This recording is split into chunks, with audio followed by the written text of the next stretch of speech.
আজকে দুটি ইম্পর্ট্যান্ট বিষয় নিয়ে আপনাদের সাথে ডিসকাস করব। বিষয়টি হচ্ছে যারা বিএফএস গ্লোবাল ইতালি ভিসার জন্য আবেদন করতে যাচ্ছেন তাদের কিন্তু পাসপোর্ট অনেকের দুইটি আছে, আবার অনেকের মেয়াদ কম।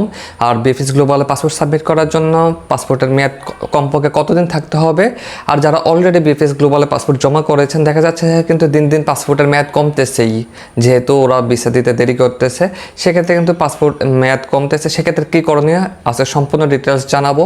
আর বিএফএস গ্লোবাল বর্তমানে ইতালি ভিসা আবেদন করার জন্য কী কী ডকুমেন্টস সাবমিট করতে হয় সে সম্পর্কে ডিটেলস আপনাদের সাথে শেয়ার করবো। আর এটা কিন্তু অবশ্যই বিএফএস গ্লোবালের চেকলিস্ট থেকে আপনাদেরগুলো ইনফরমেশনগুলো শেয়ার করব। আর আপনারা কিন্তু 100% এনশিওর থাকতে পারেন এগুলো কিন্তু অথেন্টিক সোর্স থেকে দেওয়া, সো এ নিয়ে চিন্তা করার টেনশন নেই। আর আপনারা আমার চ্যানেলে যারা নতুন অবশ্যই কিন্তু চ্যানেলটি সাবস্ক্রাইব করে পাশে থাকবেন, কারণ ভিডিওগুলো ক্রিয়েট করতে ভাই অনেক কষ্ট হয়। আর অলরেডি যারা এই সম্পর্কে জানেন তারা আমার ভিডিওটি স্কিপ করতে পারেন, যারা নতুন মূলত তাদের জন্যই এই ভিডিওটা ক্রিয়েট করা।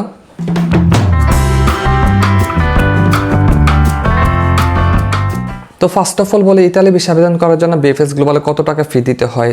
বিএফএস গ্লোবালে কিন্তু দুইটা সার্ভিস চালু আছে, একটা হচ্ছে নর্মাল টাইপ, একটা হচ্ছে ভিআইপি টাইপ। যদি আপনি ভিআইপিতে জমা দেন তাহলে ফি লাগবে 22,318 টাকা, আর নর্মালে 18,000 টাকা সামথিং লাগবে। বাট নর্মাল এবং ভিআইপির মধ্যে তেমন কিছু পার্থক্য নেই। যদি আপনি ভিআইপিতে জমা দেন তাহলে এই সুবিধাগুলো পাবেন, আপনাকে কিছু স্ন্যাক্স দিবে, নাস্তা দিবে, আর আপনার ফর্মে যদি কোনো ভুল ত্রুটি থাকে তাহলে এটা ওরা সংশোধন করে দেবে। বাট ভিআইপিতে যদি দেন আপনি কিছুটা নার্ভাস ফিল কম করবেন। আর নর্মালি দিলে বিএফএস গ্লোবালের কর্তৃপক্ষ আপনাকে কোনো হেল্প করবে না, বাট আপনাকে সাজেস্ট করবো আপনার সব ডকুমেন্টস যদি ঠিক করা থাকে, সব ফর্ম টর্ম যদি একদম অ্যাকুরেটলি পূরণ করা থাকে তাহলে আপনি নর্মাল টাইপটি নিলেই ভালো। সেক্ষেত্রে কিন্তু বেশি আসলে ভাই মনে করেন যদি আপনি প্রথমবার যান তাহলে হয়তো বা নার্ভাস ফিল করবেন, এটাই স্বাভাবিক। বাট নার্ভাস ফিল করার কিছুই নেই, আমি সাজেস্ট করবো আপনারা নর্মাল টাইপটি নেবেন। কথায় আসে বিএফএস গ্লোবাল ইতালি ভিসা আবেদন করার জন্য বর্তমানে কী কী ডকুমেন্টস সাবমিট করতে হয়, আমি সম্পূর্ণটা মনোযোগ সহকারে শুনবেন। তো প্রথমত বলি আপনার ভিসা অ্যাপ্লিকেশন ফর্ম ডি, এটা পূরণ করে নিতে হবে। আর এটা অবশ্যই কিন্তু ইতালিয়ান ভাষায় অথবা ইংরেজি ভাষায় পূরণ করতে হবে, ঠিক আছে। আর আমরা যেহেতু বাঙালি আমরা ইংরেজি ভাষায় পূরণ করে থাকি। এরপর হচ্ছে অরিজিনাল নুল্লস্তা, এরপর হচ্ছে গিয়ে ফটো অবশ্যই 4 কপি নিয়ে যাবেন, ম্যাট পেপারের প্রিন্ট করা, আর ব্যাকগ্রাউন্ড হবে হোয়াইট, আর সাইজটা হবে 35x45 মিলিমিটার। আমি আবারও বলছি ফটোর সাইজটা হবে 35x40 মিলিমিটার। আপনারা গুগলে সার্চ করে দেখবেন যে 35x45 দেওয়া আছে, এটাকে পূর্বে ছিল কিন্তু বর্তমানে আপডেট হচ্ছে গিয়ে 35x40 মিলিমিটার। আমি আবারও বলছি 35x40 মিলিমিটার সাইজ। এরপর হচ্ছে আপনার পাসপোর্ট, আর পাসপোর্টের মেয়াদ কিন্তু থাকতে হবে ভিসা অ্যাপ্লিকেশন করার পর থেকে আপনার 18 মাস। এটা বিএফএস গ্লোবালের চেকলিস্টে দেওয়া আছে, এটা আমার কথা নয়। বাট অন্য দেশের ক্ষেত্রে দেখলাম যে 6 মাস দেওয়া, বাট হয়তো বা ইতালির বিশাল লেন্থি প্রসেস, টাইম ডিলে করতেছে, এই জন্য ওরা পাসপোর্টের মেয়াদ বেশি করেই নিচ্ছে, সেটা হতে পারে। এরপর হচ্ছে গিয়ে আপনি যে কাজের জন্য যাচ্ছেন ওই কাজ রিলেটেড এক্সপিরিয়েন্স সার্টিফিকেট দিতে হবে।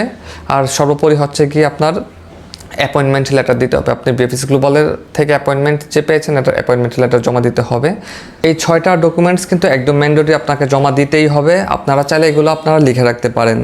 আর আপনারা তো জানেন ভিসা টাইপ কিন্তু দুই প্রকার, একটা হচ্ছে শর্ট টাইম ভিসা, একটা হচ্ছে লং টাইম ভিসা। এগুলো আমি লং টাইম ভিসার জন্য মূলত বলেছি।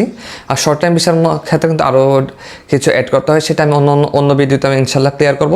আরও 3টা পেপার কিন্তু আরও অন্যরা দিয়ে থাকে, সেটা হচ্ছে গিয়ে মালিকের আইডি কার্ড, ট্যাক্স কপি, এগুলো আর ডিক্লারেশন পেপার জমা করে থাকে। আপনারা যদি পারেন তাহলে কালেক্ট করে রাখবেন, জমা দিলে ভালো এটা। বাট ওই 6টা একদম ম্যান্ডেটরি। বাট আর এই 3টা পেপার যদি আপনি জমা করতে পারেন তাহলে আপনার ফাইলটা আরও ভারী হবে। তো সর্বশেষ এবং খুব গুরুত্বপূর্ণ বিষয় হচ্ছে পাসপোর্টের মেয়াদ।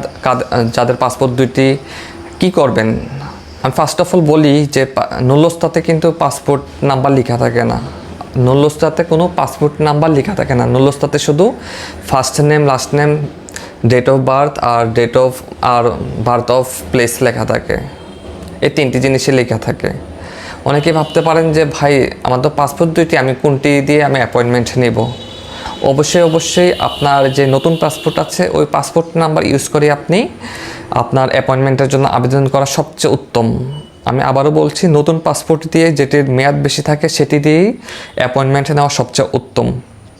তো বিষয়টা ক্লিয়ার আশা করি। আর আপনারা তো জানেন যে পাসপোর্টের মেয়াদ থাকতে হয় কিন্তু অ্যাপ্লিকেশন করার পর থেকে 18 মাস। অন্য দেশের ক্ষেত্রে কিন্তু 6 মাস হলেই চলে, বাট যেহেতু ইতালি এম্বাসি টাইম ডিলে করতেছে এই জন্য হয়তো বা পাসপোর্টের মেয়াদও ওরা বেশি চাচ্ছে, 18 মাস, অনেক অনেক বেশি চাচ্ছে। আসলে এটা আমাদের কিছু করার নেই, যেহেতু ওরা চেয়েছে, ওদের চেকলিস্টে দেওয়া আছে। আর এখন কথা হচ্ছে গেম, অনেকেই কিন্তু পূর্বে কিন্তু অরিজিনাল পাসপোর্ট বিএফএস গ্লোবাল জমা নিতে, আর বর্তমানে কিন্তু শুধু স্ক্যান কপি জমা নিচ্ছে। বাট যারা পূর্বে অরিজিনাল পাসপোর্ট জমা দিয়েছেন, ইতিমধ্যে কিন্তু অনেকের মেয়াদ শেষ হয়ে যাচ্ছে। সেক্ষেত্রে অনেকে টেনশন ফিল করছেন।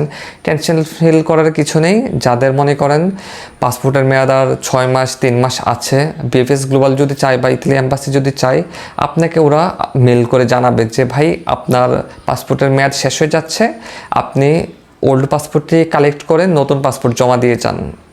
ওরা আপনাকে মেল করবে, আর অথবা আপনি অনলাইনে অলওয়েজ চেক করবেন। যদি দেখেন এই সেম একটা, মানে স্ক্রিনে দেখতে পাচ্ছেন সেম একটা মেসেজ দিয়েছি, এরকম আসতে পারে। আর আমি আপনাকে সাজেস্ট করবো যে আপনারা কিন্তু নিয়মিত ওদের অনলাইন পোর্টালে ঢুকে কিন্তু অলওয়েজ ট্র্যাক করবেন। আর কীভাবে ট্র্যাক করতে হয় সেই ভিডিও কিন্তু আমার অলরেডি দেওয়া আছে, আপনারা চাইলে দেখে নিতে পারেন। আর আমার ভিডিওগুলো দেখে যদি আপনারা কিছুটাও যদি উপকৃত হন, তাহলে অবশ্যই কিন্তু আমার চ্যানেলটা সাবস্ক্রাইব করতে ভুলবেন না। আর আপনারা কিন্তু অবশ্যই এই ভিডিওটা শেয়ার করে অন্য ভাইদেরকে দেখার সুযোগ করে দিবেন। আর অ্যাপয়েন্টমেন্ট আপাতত মনে হয় এখন কেউ পাচ্ছে না, হয়তো বা এখন অফ আছে। আর একটা সাজেস্ট করি যে আপনারা অ্যাপয়েন্টমেন্ট নিয়ে কিন্তু কোনো দালালের খপ্পরে পড়েন না। যারা মনে করেন মার্চ মাসে এবং এপ্রিল মাসে মেল করে এখনও ডেট পাননি, আপনারা সরাসরি বিএফএস গ্লোবালে চলে যান। আমি যারা অ্যাপয়েন্টমেন্টের উদ্দেশ্যে আমি সবসময় কিন্তু একই কথা বলে থাকি, আপনারা সরাসরি বিএফএস গ্লোবালের ইনফরমেশন ডেস্কে চলে যান। 3:30 থেকে মেবি 4:30 পর্যন্ত খোলা থাকে। আপনারা ইনফরমেশন ডেস্কে যাওয়ার পূর্বে কিন্তু অবশ্যই যে মেলটি করেছেন ওটার মেলের প্রিন্ট কপি নিয়ে যাবেন, আপনার অরিজিনাল পাসপোর্ট নিয়ে যাবেন এবং এনআইডি কপি নিয়ে যাবেন। ঠিক আছে, গিয়ে আপনি ইনফরমেশন থেকে জানতে পারবেন না। অনেকেই কিন্তু ভাই ডেট পাচ্ছেন, যাদের অনেক মানুষ ওই সময় মেল করেছিল, তো ওই সমস্যার কারণে হয়তো বা কেউ পাইছে না। যদি আপনার অরিজিনাল নুলস্থ হয়ে থাকে, ওরা সাথে সাথে লিখিত আপনাকে ডেট দিয়ে দিবে। এছাড়া আর কোনো ইনফরমেশন আমার জানা নেই। আর বলবো যে কোনো দালালের খপ্পরে পড়বেন না, কারণ অনেক দালালরা প্রোপাগান্ডা ছড়াচ্ছে যে এত টাকা দিয়ে ডেট পাচ্ছে। এই বিষয়ে আমি জানি না অবশ্য, বাট আপনারা সরাসরি নিজেরাই বিএফএস গ্লোবালে চলে যান। ঠিক আছে, সবচেয়ে উপকৃত হবেন। ঠিক আছে, ওকে, ধন্যবাদ। আর বিএফএস গ্লোবাল যদি কোনো নতুন আপডেট দেয়, ইনশাল্লাহ আপনাদেরকে জানিয়ে দেবো।